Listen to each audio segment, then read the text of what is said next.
Bible literature ministry అనుదిన ధ్యానములు July 29 అంశము ఉండును అనువాడు వాక్యము నిర్గమకాండము 3వ అధ్యాయము 14వ వచనము అందుకు దేవుడు నేను ఉన్నవాడను అనువాడనియున్నాను ఉండునను వాడు మీ యొద్దకు నన్ను పంపెనని నీవు ఇశ్రాయేలీయులతో చెప్పవలెననెను.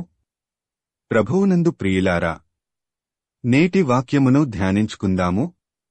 దేవుడు ఉన్నాడా లేడా అన్న అనుమానం మన జీవితకాలంలో మనకి ఎన్నోసార్లు కలుగుతుంది.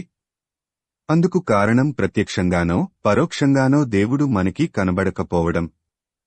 మనం ఎప్పుడు చూడకుండా దేవుడున్నాడని గుడ్డిగా నమ్మాలంటే చాలా కష్టం. అయినప్పటికీ గత్యంతరం లేక తప్పనిసరి పరిస్థితుల్లో నమ్మాల్సి వస్తుంది. అయినప్పటికీ దేవుడున్నాడా అన్న అనుమానం మాత్రం తొలగిపోదు. మనకి ఏదైనా కష్టమో నష్టమో జరిగినప్పుడు, బాధలో ఉన్నప్పుడు మాత్రం ఈ అనుమానం చాలా బలంగా అనిపిస్తుంది. దేవుడుంటే ఇలా ఎందుకు జరుగుతుందని పదే పదే అనుకుంటాము. మనకి ఎప్పుడైనా మేలు జరిగినప్పుడు మాత్రం దేవుడు నాకు మేలు చేశాడు అని అనుకుంటామే కాని ఆ నమ్మకాన్ని కొనసాగించలేము. మేలు జరిగినప్పుడు ఉన్న దేవుడు కీడు జరగగానే లేకుండా పోతాడా?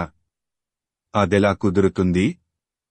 మేలు జరిగినప్పుడు దేవునితో మనకున్న సంబంధం కొనసాగించలేకపోవడం వల్ల దేవుడు మేలు మాత్రమే చేస్తాడు, కీడు చెయ్యడు అని బలంగా నమ్మడం వల్ల, దేవునితో మన సంబంధం పరిమితంగా ఉండటం వల్ల దేవుని మీద అనుమానం వస్తుంటుంది. ఐగుప్తు బానిసత్వంలో ఉన్న ఇశ్రాయేలీయులను విడిపించడానికి దేవుడు చేసిన అద్భుతాలను చూసి ఆహా, ఓహో, గొప్ప దేవుడు, నిజమైన దేవుడు అనుకున్న ఇశ్రాయేలీయులు అరణ్యంలో తిండి కోసం, నీళ్ల కోసం ఇబ్బందిపడగానే ఎంతగానో సణుగుకున్నారు. అద్భుతాలు జరిగినప్పుడు, అనగా నీరు రక్తముగా మారడం, కప్పలు రావడం, జ్యేష్ఠ కుమారులు చనిపోవడం వంటి అసాధారణమైన వాటిని ప్రత్యక్షంగా చూచినవారు దేవుని మీద సనగటం అనేది దేవుని మీద తిరుగుబాటే.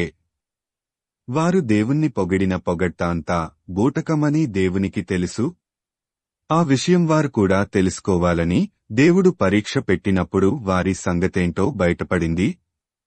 అక్కడ ఆయన వారికి కట్టడను, విధిని నిర్ణయించి అక్కడ వారిని పరీక్షించి నిర్గమకాండము 15:25 వారు నా ధర్మశాస్త్రము ననుసరించి నడుతురో లేదో అని నేను వారిని పరీక్షించినట్లు నిర్గమకాండము 16:4 నీవు ఆయన ఆజ్ఞలు గైకొందువో లేదో నిన్ను శోధించి నీ హృదయములో నున్నది తెలుసుకొనుటకు నిన్ను అణచు నిమిత్తమును ద్వితీయోపదేశకాండము 8:2 మనం దేవుణ్ణి ప్రేమిస్తామా లేదా ఆయన మార్గంలో నడుస్తామా లేదా ఆయన ఆజ్ఞలను పాటిస్తామా లేదా అని దేవుడు మనకి పెట్టే పరీక్షలను తట్టుకోలేక దేవుడు లేడనే స్థాయికి వచ్చేస్తాము.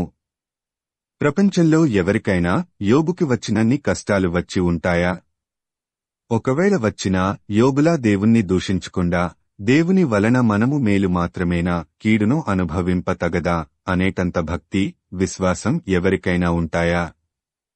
ఎవరైతే దేవుడు ఉన్నాడని హృదయపూర్వకంగా నమ్ముతారో వారు మాత్రమే దేవుని వలన మేలైనా కీడైనా అనుభవించడానికి సిద్ధంగా ఉంటారే తప్ప మేలు జరిగినప్పుడు దేవుడున్నాడని, కీడు జరిగినప్పుడు దేవుడు లేడని రెండు తలంపుల మధ్య ఉండరు.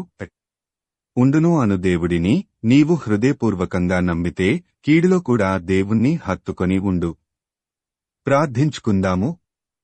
ప్రభువా, ఈ లోకంలో మేము జీవించినంతకాలము మాకు మేలు జరిగినప్పుడే కాకుండా కీడు జరిగినప్పుడు కూడా నిన్ను హత్తుకొని ఉండేలా కృప దయచేయమని యేసయ్య నామమున అడుగుతున్నాము తండ్రి. ఆమేన్. ప్రభువునందు ప్రియులారా, మార్కు సువార్త 16వ అధ్యాయము 15వ వచనములో మీరు సర్వలోకమునకు వెళ్లి సర్వసృష్టికి సువార్త ప్రకటించుడి అని యేసు ప్రభువు చెప్పాడు. కాబట్టి సువార్తను ప్రకటించడంలో భాగంగా ఈ వాక్యమును మీ స్నేహితులు, బంధువులకు షేర్ చేయమని ప్రభువు నామమున కోరుతున్నాను. దేవుడు మిమ్మును దీవించునుగాక.